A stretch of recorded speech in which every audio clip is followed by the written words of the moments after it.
Porque eu acho que a melodia que vem do português dá para o rock um ritmo, porque é sincopado. Então eu continuo nessa filosofia. Eu acho que eu vou até o fim sendo um velho hippie, vamos dizer assim. Eu conheço mais os Estados Unidos pelo chão do que o Brasil. Se você me deixar falando, eu vou falar 2 horas. Pode falar à vontade, esse Imagina, é o objetivo. Essa letra era uma declaração de amor dele para Rita Lee. Jogaram um H para os músicos, que eu queria ficar com metade da grana do adiantamento. Você acordava e ficava vermelha de raiva, minha linda, minha cara.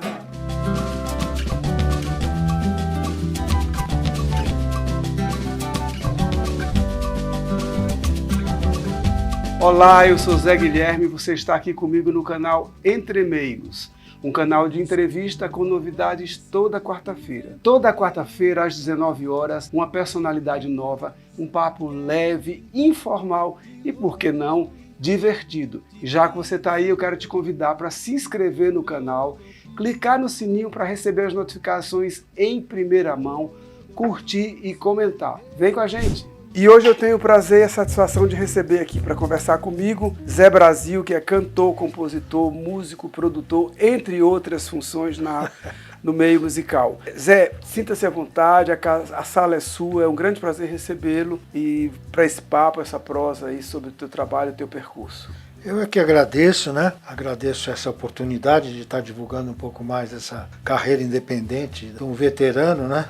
Porque já fazem mais de 50 anos que eu estou na luta aí, e através do Moisés Santana, nosso amigo, né, que é um grande compositor também, e artista, e assessor de imprensa, ele me indicou para você e eu te agradeço a oportunidade de estar aqui com vocês e batendo esse papo. Eu que agradeço a presença. Eu geralmente começo a entrevista pedindo para o artista contar um pouco quem é essa pessoa que está aqui, antes do artista, né?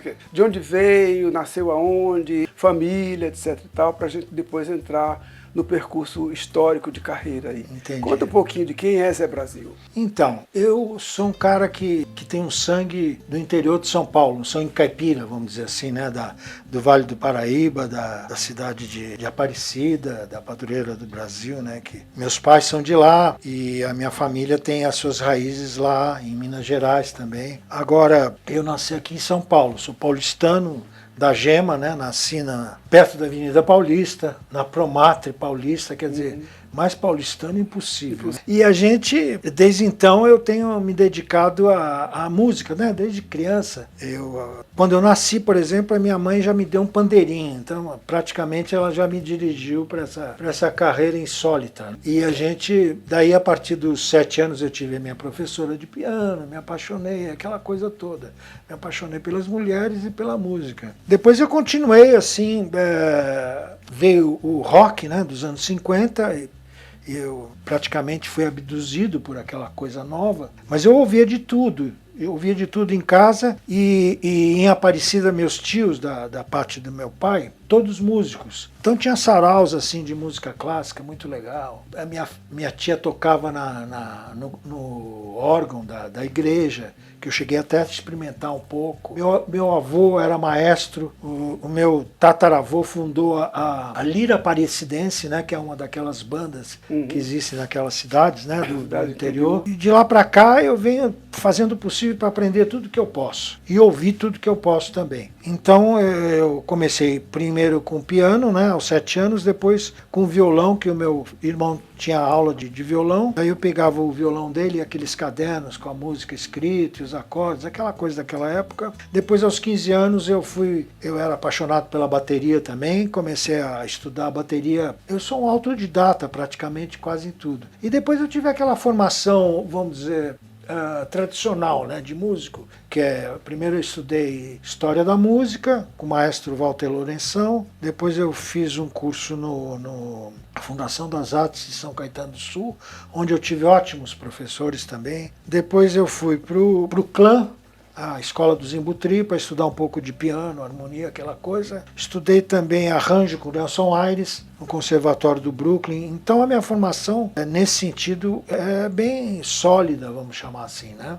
E eu continuo estudando, continuo compondo. Depois eu me formei em arquitetura também, em 1972, aqui no Mackenzie, que é próximo aqui ao estúdio, né? Enfim, mas eu assumi essa carreira de músico desde cedo, né? E profissionalmente desde 1971. E estou até agora batalhando. Em 71 você começou com uma banda, com Apocalipse? Não, comecei como músico de teatro. Música de teatro. Eu fiz algumas peças aqui em São Paulo e alguns shows também. Aproveitava aqueles dias que não tinha espetáculo. E era também uma época muito efervescente. Tinha aquela coisa do Zé Celso no Teatro Oficina. Eu fiz o Teatro Ruth Escobar, fiz o Teatro Vereda, além do Oficina. Fiz o TBC também. Tudo aqui, teatros bem tradicionais da época. Aquela época era uma época efervescente, né? Eu não morava em São Paulo ainda, mas ainda peguei uma rebarba. Quando eu vim para cá em 82, ainda tinha todo esse movimento, shows de teatro, shows que ficavam em cartaz algumas semanas, às vezes até mais. Sim. Não era essa coisa de um dia de show aqui, não, um dia não de era show temporada, ali. Né? A gente chamava de temporada. Exatamente, eram temporadas.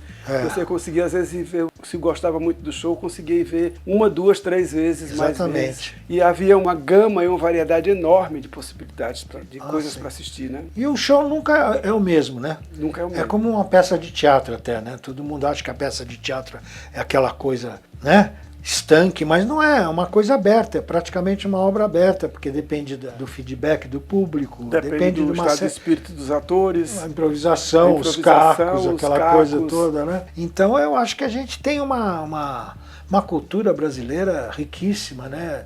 Em todos os aspectos, em todas as vertentes da arte e na música principalmente. Eu sou mais ligado para o rock brasileiro, né? Sempre no início o que eu chamo de rock autoral brasileiro, porque eu acho que a melodia que vem do português dá para o rock um ritmo, porque é sincopado. E o rock, por exemplo, o rock inglês não é sincopado, é aquela coisa bem militar, né? Aqueles rudimentos, aquela coisa. E o rock brasileiro, por causa do português, ele deveria ser sincopado. Tem gente que força muito a barra, que fica sem swing, mas eu procuro fazer a coisa em cima da letra, principalmente, para criar justamente essa interação entre o ritmo e a melodia do idioma português, brasileiro, que a gente fala, com a harmonia, o ritmo do rock também, né? Tá certo.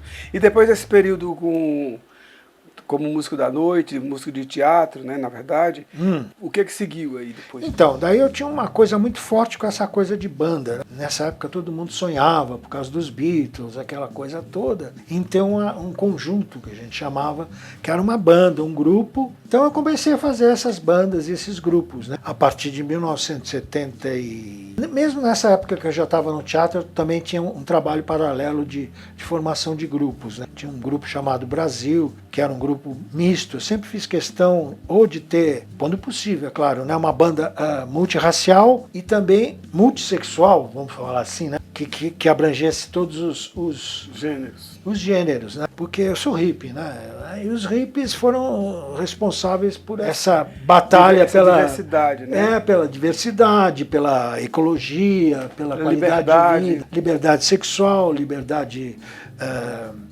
política, liberdade religiosa, entendeu? Então eu continuo nessa filosofia. Eu acho que eu vou até o fim sendo um velho hippie, vamos dizer assim, porque hoje em dia você vê que a pauta da humanidade hoje está muito em cima do que a gente dizia nos anos 60, a partir de 66, mais ou menos, 70 principalmente, até hoje é uma pauta da humanidade, né? Essa coisa da mudança climática, da coisa da ecologia, dos gêneros, né? Do racismo, tudo isso. Os hippies foram, o feminismo, os hippies foram os primeiros a levantar essas bandeiras e batalhar por isso, e sofreram muito por isso. Com certeza. Diziam que a gente era louco, drogado, e hoje em dia todo mundo está defendendo a mesma coisa que a gente defendia há 60 anos atrás.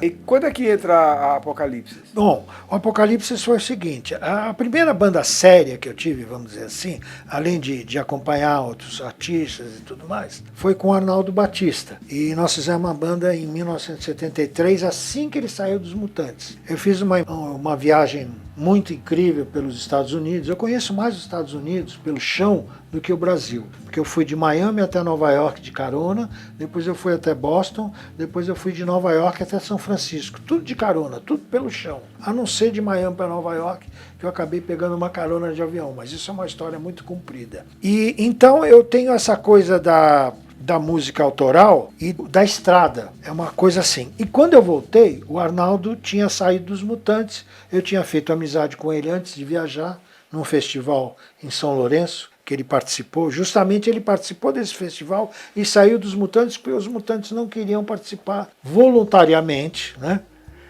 Eles queriam cachê e tudo mais para participar do festival. E o Arnaldo era um cara mais liberal, né, nesse sentido. E ele foi, pegou o caminhão dos Mutantes, levou para o festival com equipamento e tudo mais, e a gente acabou fazendo amizade lá. Daí eu fui para os Estados Unidos, fiz essa viagem incrível, toquei muito na rua em São Francisco, você entende? Eu aprendi a ser músico profissional, a viver só de música. Toquei em nightclub também, em coffee house, aquela coisa toda que todo mundo toca. Mas daí eu voltei e montei a Space Patrol com o Arnaldo, que nós chegamos a fazer alguns shows legais no Ibirapuera, festival grande e tal. Até que a morte nos separe, vamos para casa.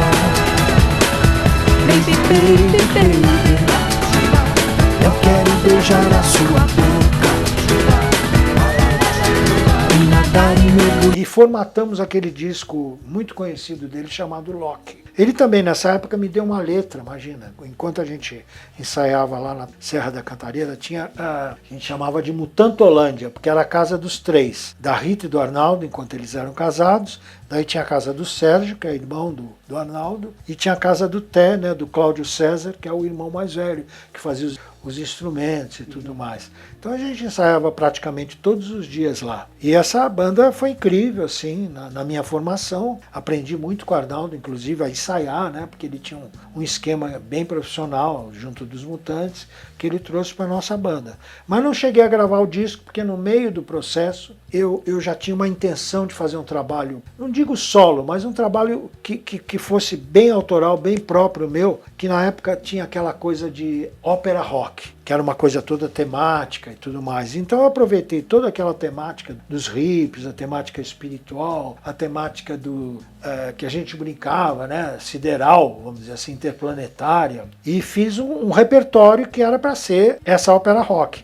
Mas acabou resultando numa banda que eu chamei de Apocalipse, que todo mundo acha que é o fim do mundo e tudo mais, mas não é. Apocalipse é uma palavra grega que significa revelação. O Apocalipse de São João, que os cristãos, né, dizem que é o fim do mundo, é uma revelação, é uma das revelações. O Apocalipse grego é a revelação em geral. E a revelação que o Apocalipse se propôs a trazer era justamente essa filosofia dos hippies. Entendeu? Se você me deixar falando, eu vou falar 2 horas. Pode falar à vontade, esse Imagina, é o objetivo. Aí fica você contar muito chato. Um pouco da sua história, a gente ouve, pergunta e vai interagindo. A banda Apocalipse, pelo que você me disse, ela aconteceu meados dos anos 70. 1974. 74. E Nós durou estamos quanto completando tempo? 50 anos. Continua. Continua. Ela teve um hiato, porque nós em 78 nós fomos para a Inglaterra, né? Nós começamos aqui em 74, em 78 nós fomos para a Inglaterra e o nosso último show na Inglaterra foi em 79. De 79 a 2005 teve um hiato dessa banda porque eu tive que me dedicar a mais a produção e tal, porque eu estava casado, daí eu tive 2 filhos e tal, aquela coisa do dinheiro mesmo, de você fazer dinheiro. Então eu montei uma produtora e montei outras bandas. A minha vantagem foi nunca ter parado de tocar, sabe? E daí o Apocalipse voltou em 2005. Livre como a terra, livre como o ar, livre como o fogo, como a água, livre como a chuva, livre como... E de lá para cá a gente tem feito shows esporadicamente, é claro. No Brasil é muito difícil você fazer um show como eu gostaria, tipo 1 mês de mês em mês, mas a gente tem feito praticamente todos os anos, com exceção da época da pandemia, né? E você começou a falar dessa questão do Arnaldo ter te dado uma letra e a gente não concluiu, né?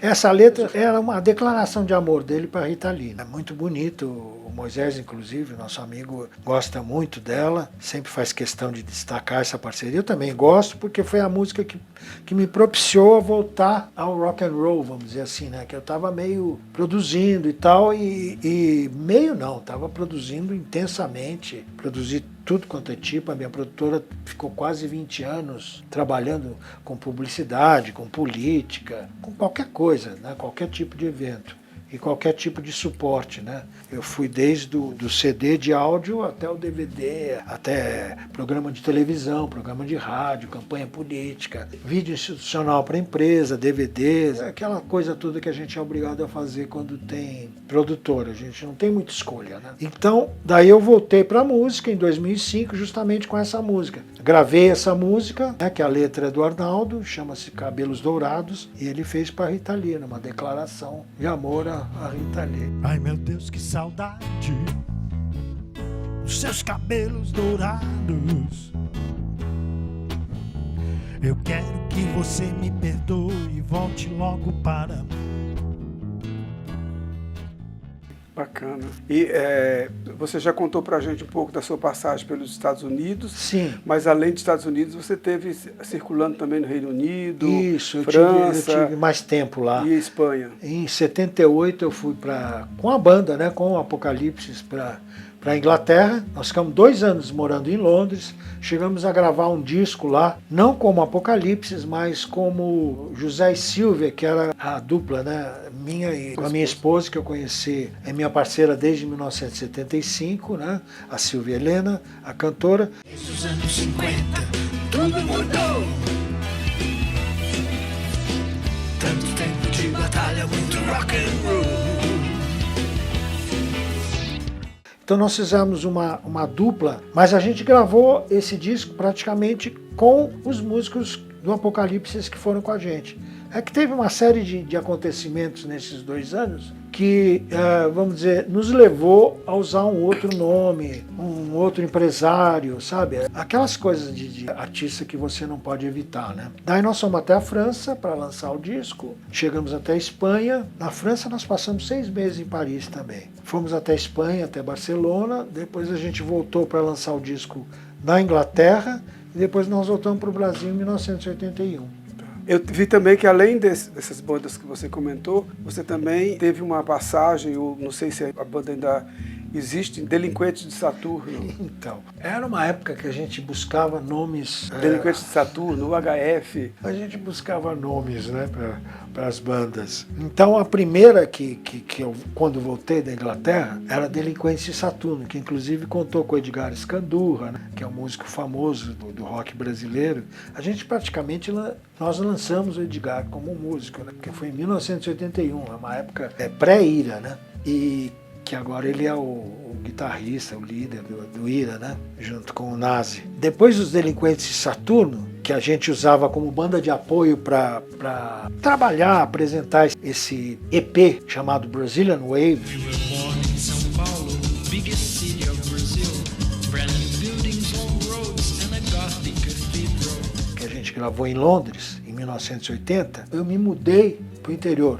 Uma série de razões e tal, eu tive que me mudar para Rio Claro. E em Rio Claro a intenção era voltar para a Europa, os filhos eram pequenos, ainda dava para vender o equipamento, porque eu tinha um estúdio aqui em São Paulo, um dos primeiros estúdios de ensaio que teve aqui em São Paulo. Daí eu peguei esse equipamento, peguei a família, botei dentro de uma Kombi do meu irmão, eu, a Silvia e os 2 criancinhas ainda, pequenininhos, 4, 5 anos. E eles tinham que abaixar, porque passava na polícia e tal, não podia ter 4 pessoas na frente. Então nós fomos para Rio Claro para ficar uns meses, daí eu ia vender meu equipamento de estúdio e voltar para Portugal, que era uma época que todo brasileiro estava sonhando e tal com Portugal, que era mais fácil a gente ir para Portugal. Mas acabei fazendo muita relação boa profissional e de amizade em Rio Claro e acabei ficando lá 13 anos. Daí eu montei essa produtora, a UHF Vídeo, em Rio Claro, e trabalhamos muito, né? Foi uma produtora que teve bastante sucesso. Foi difícil, porque trabalhar no interior é mais difícil do que trabalhar em São Paulo.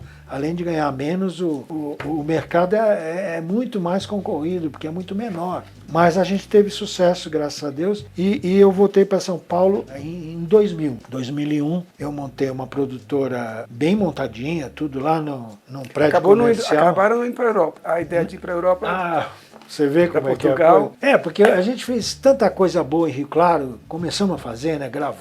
Gravava todo mundo, gravava até escola de samba em Rio Claro. E fiz amizade com os músicos, é uma cidade muito legal, não sei se você conhece. Conheço. É uma cidade tranquila, para morar é muito bom, para trabalhar é difícil, mas para morar é muito bom. Então a Silvia, eu cheguei para a Silvia e falei, olha, a gente agora pode ir, tá?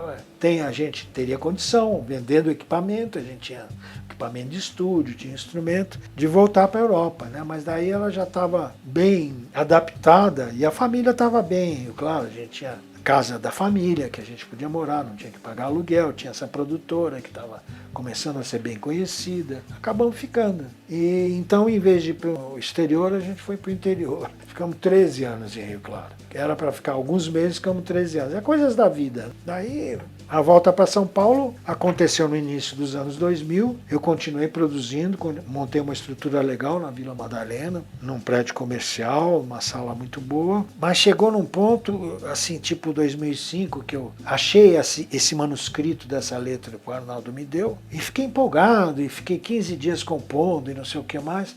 Falei, quer saber de uma coisa? Chega de produção de vídeo e tal. Eu continuei com a produção, mas praticamente mais para mim, né? Tanto de áudio quanto de vídeo. E daí eu comecei o pessoal da internet redescobriu o Apocalipse, né? Que essa época já estava o Orkut. Entendeu? Orkut, o velho Orkut. Daí como chamam, os jovens, né, que eram os mais ligados, mais antenados, descobriram o Apocalipse, né? Não sei como, né? Não sei aonde que eles descobriram, porque era muito difícil, né?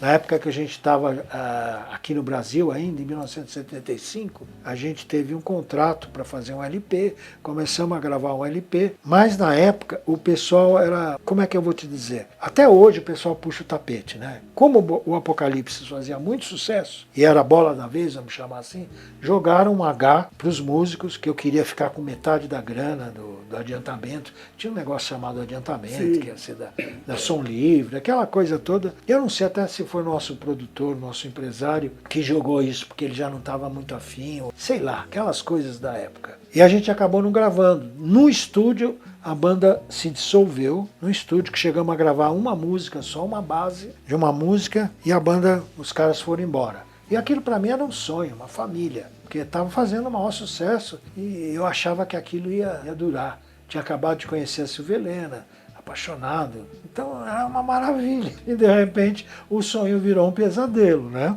E eu não consegui gravar esse LP. Tanto que esse ano agora, 50 anos depois da fundação do Apocalipse, eu estou em fase de pré-produção desse LP. Estou começando a juntar talvez mais algum selo além do meu. Eu tenho um selo chamado Natural Records, BR, desde Londres, desde 1980. E todos os lançamentos, tanto do Apocalipse como meus solo, são feitos por esse selo. E agora, para fazer o LP, como é muito cara a produção do LP, a gente sabe, eu vou ter que me associar com outras produtoras, com outros produtores, com outros selos, né? Hoje em dia tem muito isso, das pessoas pegarem 1, 2, 3 selos, às vezes, para bancar a produção do LP. Mas antes disso eu vou lançar esse CD, que já está bem avançada a produção dele, chamado Apocalipse 50 anos, para celebrar essa... É uma efeméride, né? Você, por exemplo, tem pouco mais de 50 anos, eu sei disso. Né? Eu tenho bem um bocado a mais de 50. Mas eu também, você vê. 67. Agora, a maioria do público hoje em dia, meu inclusive, não tem nem 40. Eu vejo ali pelo Spotify, né? Por essas plataformas, né? YouTube e tal, os analíticos, né? Que eles chamam, né? As medições, e o meu público vai assim de 20 e poucos anos até 40 anos, é o público principal. Os velhos já estão, hoje velho para sair de casa, cara, para ir num show, para fazer um sair do seu home theater incrível, né? Com aqueles sons, né? Aquelas telas de 280 polegadas, né? 280 é exagero, né? Bom, mas deixa eu dar uma dica aqui pro pessoal que fica esperando a gente dar uma dica de alguma novidade. Ótimo. Então a dica de hoje é esse livro aqui, Canto, Equilíbrio entre Corpo e Som, de Cláudia Pacheco e Tuti Bahia. A junção de duas profissionais de áreas bastante importantes para a voz. Cláudia Pacheco é fonoaudióloga especializada no trabalho com cantores, com vozes que são usadas para cantar. E a Tuti Bahia é uma professora de canto, é uma pessoa com bastante experiência na educação vocal. Esse livro ele é interessante porque ele traz princípios da fisiologia vocal com vocalizes para você fazer, etc. Então você que trabalha com a voz, essa é uma boa dica. Cláudia Pacheco e Tuti Bahia. O livro chama Canto. Fica de olho. Piscou, tem uma dica. Então, mas aí a gente pode continuar aqui agora falando sobre esses 2 CDs que você me trouxe aqui. Sim. Até porque você tem, como disse no início, um pé na viola, né, e um pé no rock. Isso. Então nós estamos aqui com 2 bons exemplares. A viola paulistana, que deve ser um trabalho pelo próprio nome, voltado para a viola.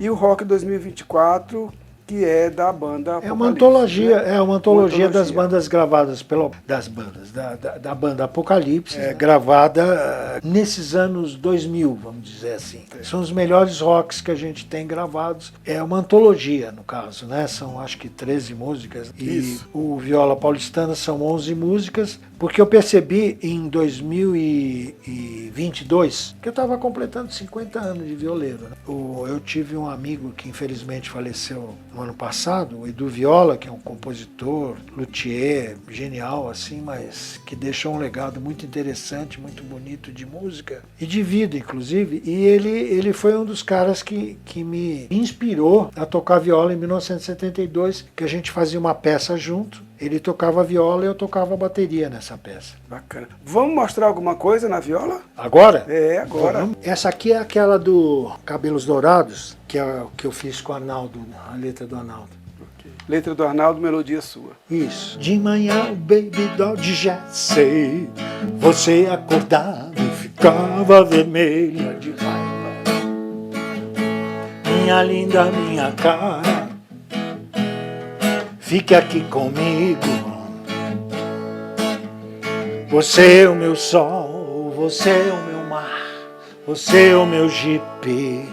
Minha linda, minha cara, preciso de você.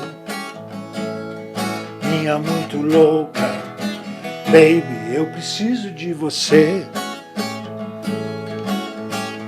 E nos sonhos Deus disse a nós temos discos voadores e nos sonhos Deus disse a nós para sermos os reis do rock and roll. Yeah! Wap chuba, wababa juba, wap chuba, wababa juba, wap chuba, wababa juba, yeah!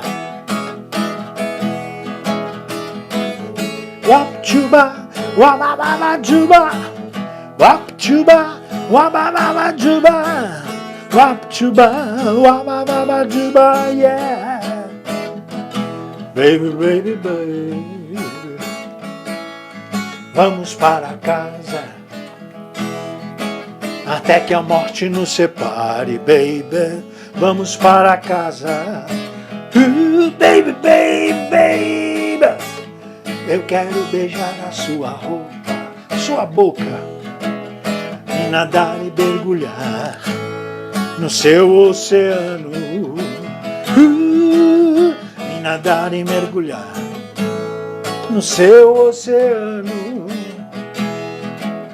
E nadar e mergulhar no seu oceano.